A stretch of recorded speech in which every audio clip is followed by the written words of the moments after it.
सफला एकादशी साल की अंतिम एकादशी है।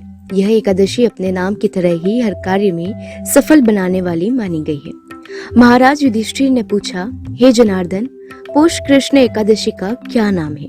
उस दिन कौन से देवता का पूजन किया जाता है और उसकी क्या विधि है? कृपया मुझे बताइए। भक्त वत्सल भगवान श्री कृष्ण कहने लगी कि धर्मराज, मैं तुम्हारे स्नेह के कारण तुमसे कहता हूँ कि एकादशी व्रत के अतिरिक्त मैं अधिक से अधिक दक्षिणा पाने वाले यज्ञ से भी प्रसन्न नहीं होता हूँ। अतः इसे अत्यंत भक्ति और श्रद्धा भाव से युक्त होकर करें। हे राजन, द्वादशी युक्त पौष कृष्ण एकादशी का महात्म्य तुम एकाग्रचित होकर सुनो। इस एकादशी का नाम सफला एकादशी है। इस एकादशी के देवता श्री नारायण है। विधि पूर्वक इस व्रत को करना चाहिए। जिस प्रकार नागों में शेषनाग, पक्षियों में गरुड़, सब ग्रहों में चंद्रमा, यज्ञों में अश्वमेध और देवताओं में भगवान विष्णु श्रेष्ठ है, उसी तरह सब व्रतों में एकादशी का व्रत श्रेष्ठ है। जो मनुष्य सदैव एकादशी का व्रत करते हैं वे मुझे परम प्रिय है। आइए जानते हैं सफला एकादशी की व्रत कथा। चंपावती नगरी में एक महायुष्मान नाम का राजा राज्य करता था। उसके 4 पुत्र थे। उनमें सबसे लुम्पक नाम वाला बड़ा राजपुत्र महापापी था। वह पापी सदा परस्त्री और वेश्यागमन तथा दूसरे बुरे कामों में अपने पिता का धन नष्ट किया करता था। सदैव ही देवता, ब्राह्मण और वैष्णवों की निंदा किया करता था। जब राजा को अपने बड़े पुत्र के ऐसे कुकर्मों का पता चला तो उन्होंने उसे अपने राज्य से निकाल दिया। तब वह विचारने लगा कि कहाँ जाऊं, क्या करूं।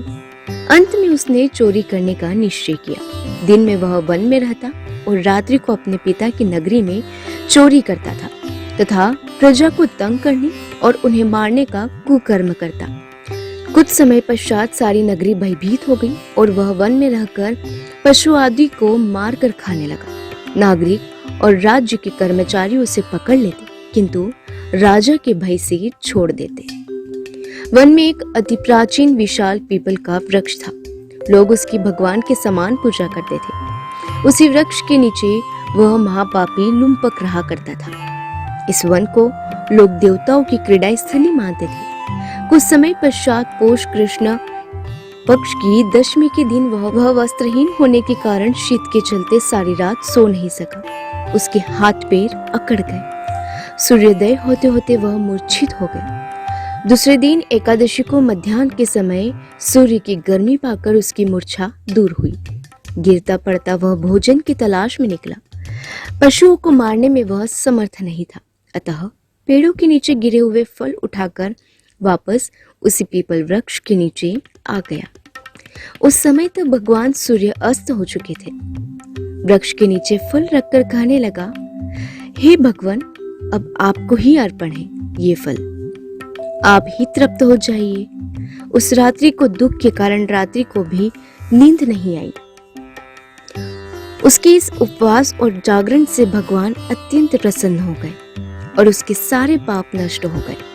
दूसरे दिन प्रातः एक अति सुंदर घोड़ा उनके सुंदर वस्तुओं से सजा हुआ उसके सामने आकर खड़ा हो गया। उसी समय आकाशवाणी हुई कि हे राजपुत्र, श्री नारायण की कृपा से तेरे सब पाप नष्ट हो गए हैं। अब तू अपने पिता के पास जाकर राज्य प्राप्त कर। ऐसी वाणी सुनकर वह अत्यंत प्रसन्न हुआ और दिव्य वस्त्र धारण करके भगवान आपकी जय हो कहकर अपने पिता के पास गया। उसके पिता ने प्रसन्न होकर उसे समस्त राज्य का भार सौंप दिया और वन का रास्ता लिया। अब लुम्पक शास्त्र अनुसार राज्य करने लगा। उसके स्त्री, पुत्र आदि सारा कुटुंब भगवान श्री नारायण का परम भक्त हो गया। वृद्ध होने के कारण वह भी अपने पुत्र को राज्य का भार सौंपकर वन में तपस्या करने चला गया और अंत में वेंकुट को प्राप्त हुआ। अतः जो मनुष्य इस परम पवित्र सफला एकादशी का व्रत करता है उसे अंत में मुक्ति मिलती है। जो नहीं करते वे पूंछ और सींगों से रहित पशुओं के समान है।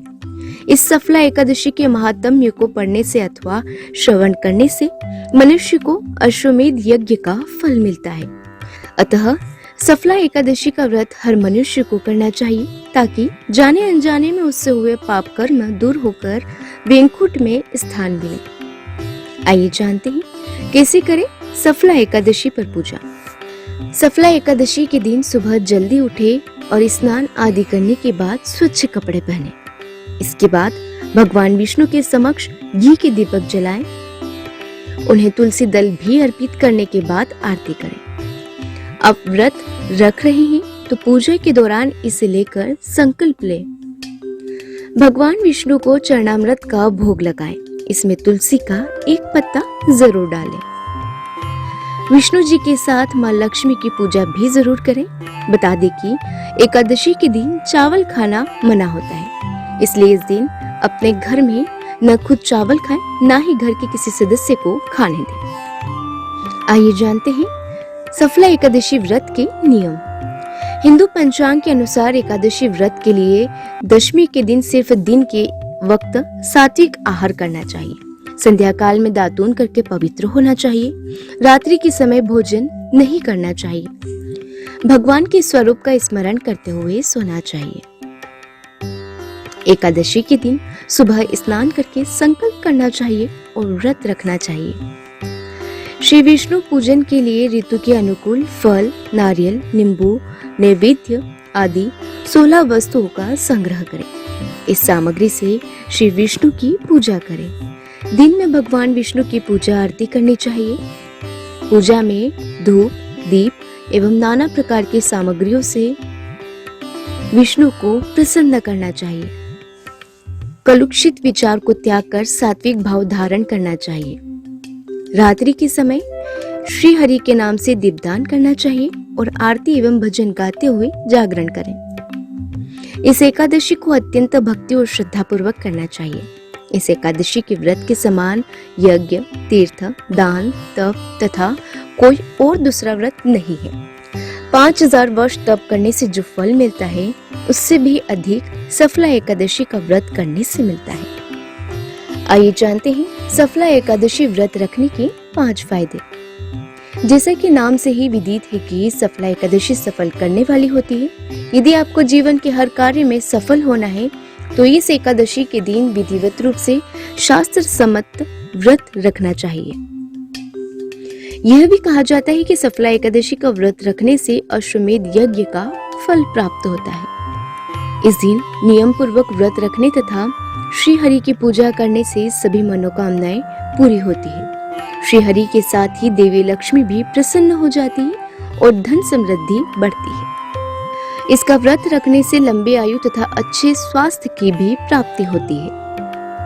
पुराणों के अनुसार जो व्यक्ति सफला एकादशी का व्रत करता है वह जीवन में कभी भी संकटों से नहीं गिरता और उसके जीवन में धन और समृद्धि बनी रहती है।